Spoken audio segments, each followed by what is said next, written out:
자, 오늘도 하나님의 은혜가 여러분의 삶 속에 넘쳐날 수 있길 바랍니다. 우리의 삶은 예수님을 만나기 전 BC와 예수님을 만나서 구원을 얻은 AD 삶의 이 회심점이 있습니다.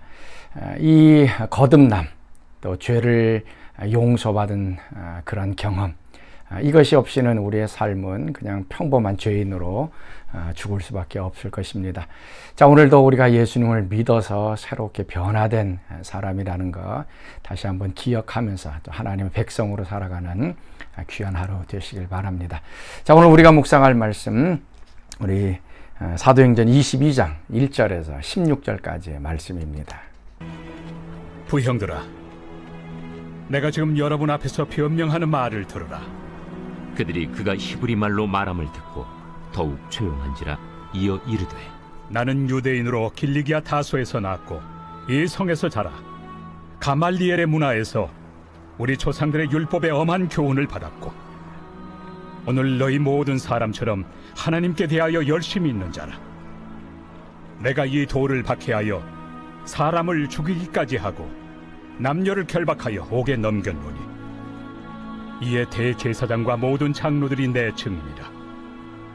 또 내가 그들에게서 다메섹 형제들에게 가는 공문을 받아가지고 거기 있는 자들도 결박하여 예루살렘으로 끌어다가 형벌받게 하려고 가더니 가는 중 다메섹에 가까이 갔을 때 오정쯤 되어 후련히 하늘로부터 큰 빛이 나를 둘러 비치매 내가 땅에 엎드러져 들으니 소리 있어 이르되, 사울아 사울아, 내가 왜 나를 박해하느냐 하시거늘 내가 대답하되, 주님 누구시니까 하니 이르시되, 나는 내가 박해하는 나사렛 예수라 하시더라. 나와 함께 있는 사람들이 빛은 보면서도 나에게 말씀하시는 예 소리는 듣지 못하더라. 내가 이르되, 주님 무엇을 하리이까? 주께서 이르시되, 일어나 다메섹으로 들어가라. 내가 해야 할 모든 것을 거기서 누가 이르리라 하시거늘 나는 그 빛의 광채로 말미암아 볼 수 없게 되었으므로 나와 함께 있는 사람들의 손에 끌려 다메섹에 들어갔노라. 율법에 따라 경건한 사람으로 거기 사는 모든 유대인들에게 칭찬을 듣는 아나니아라 하는 이가 내게 와 곁에 서서 말하되, 형제 사울아 다시 보라 하거늘 즉시 그를 쳐다보았노라. 그가 또 이르되, 우리 조상들의 하나님이 너를 택하여 너로 하여금 자기 뜻을 알게 하시며 그 의인을 보게 하시고 그 입에서 나오는 음성을 듣게 하셨으니 내가 그를 위하여 모든 사람 앞에서 내가 보고 들은 것의 증인이 되리라. 이제는 왜 주저하느냐? 일어나 주의 이름을 불러 세례를 받고 너의 죄를 씻으라 하더라. 우리는 종종 사람들의 그 회심의 이야기를 많이 듣습니다. 어떻게 예수를 믿게 되었는가 하는 얘기를 들으면 하나님께서 우리의 삶 속에 얼마나 귀한 은혜를 베풀어 주셨는가 하는 것들을 좀 깨닫게 됩니다. 회심을 가만히 살펴보면 두 종류가 있는 것 같습니다. 첫 번째는 디모데 같은 회심입니다. 믿음의 가정에서 태어났습니다. 특별하게 삶이 바뀌어지는 180도 전환되는 그런 경험은 없습니다. 외할머니부터 시작해서 믿음의 가정에서 잔잔하게 자랐던 이 사람, 그렇지만 어느 순간 자신이 죄인인 것을 깨닫고 예수님을 구주로 영접하는 그런 회심의 사건이 일어나게 됩니다. 또 한 부류의 회심은 이 바울처럼 완전히 다메섹에서 예수님을 만나 그 인생이 아주 극적으로 변화되는 그러한 사람들이 있습니다. 예수를 믿지 않았던 그런 가정에서 이제 태어났던 사람, 불교가 됐던 아니면 무술인의 집이든 예수의 옛자도 모르는 그러한 가정에서 태어난 사람, 그래서 그 사람이 예수님을 만나고 또 변화되고 또 그 온 식구들을 또 변화시키는, 또 구원하는 그런 놀라운 것들을 우리가 보게 됩니다. 자, 오늘 사도 바울의 회심은 극적으로 예수님을 만나서 구원받는 장면이 나옵니다. 특별히 바울 같은 경우는 예수님을 박해했던 사람입니다. 복음을 박해했던 사람입니다. 자, 4절 말씀에도 내가 이 돌을 박해해서 사람을 죽이기까지 했다라고 얘기를 합니다. 또 7절에도 예수님께서 사울아 사울아 내가 왜 나를 박해하느냐라고 얘기를 합니다. 바울 같은 사람처럼 우리 주변에도 이 예수님을 이제 박해하고 복음을 박해하고 예수 믿는 사람들이 이렇게 박해하는 사람들이 있습니다. 뭐 성경을 찢고 불사르기도 하고 그다음에 교회에 들어가서 난동을 부리고 교회를 부수기도 하고 또 목사의 멱살을 잡기도 하고 뭐 여러 가지 예수 믿는 사람들을 이렇게 박해했던 그런 경험이 있는 사람들이 있습니다. 왜냐하면 자신에게 이 의로움이 있다는 것을 압니다.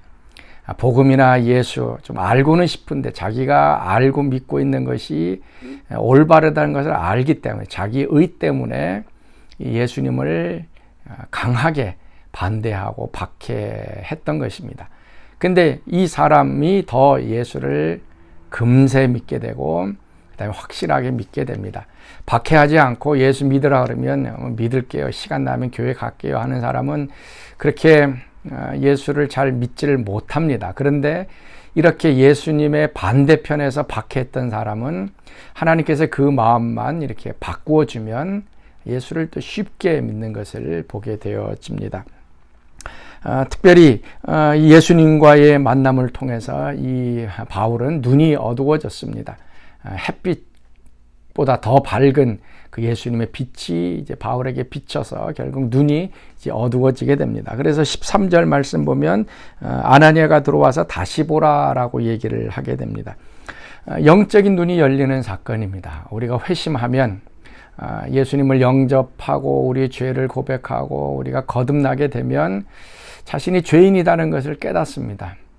그 이전에는 자기가 의롭고 괜찮게 살아오고 뭐 이만하면 내 삶은 그냥 100점짜리지 않느냐라고 생각을 합니다. 그런데 예수님을 믿고 영접하면 자신이 얼마나 죄악된 삶을 살았는지를 이제 깨닫게 됩니다. 그리고 예수님이 누구인가 하는 것을 또 보게 됩니다.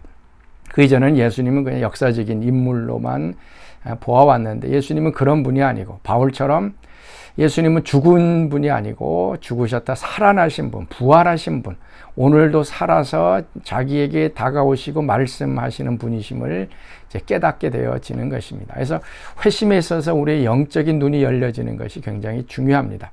내가 누구인가 하는 것, 죄인이라는 것을 발견하고 또 예수님이 오늘도 살아계시고 예수님이 나의 죄를 위하여 또 십자가 지셨고 피 흘려 죽으셨고 그리고 그분이 오늘도 부활하셔서 나와 함께하고 있다는 것이 영적인 눈이 열려져서 이제 보게 되어지는 것입니다. 오늘 우리가 좀 필요한 것이 이제 영적인 눈, 다시 보는 것입니다.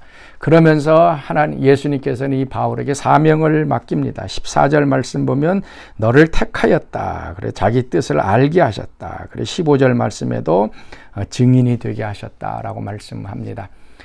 회심을 통하여서 예수님을 박해하던 자가 이제 예수님의 복음을 증거하는 자로 바뀌게 되었고 눈에 소경이 되어서 예수님을 보지 못했던 사람이 눈이 열려서 예수님을 보게 되고 자신의 이제 인생이 예수님을 증거하는 그러한 사람으로 바뀌어지는 것을 경험하게 됩니다. 자, 사랑하는 성도 여러분, 자 오늘도 우리가 예수님을 박해하든 아니면 무시하든 우리 영적인 눈이 열려서 예수님이 오늘도 부활하셔서 우리를 부르시고 계시고 또 우리에게 눈을 열어주셔서 우리의 사명을 따라 살아갈 수 있는 그런 능력을 주신다는 거 기억하며 자 오늘 하루 살아가는 귀한 하루 되시길 바랍니다.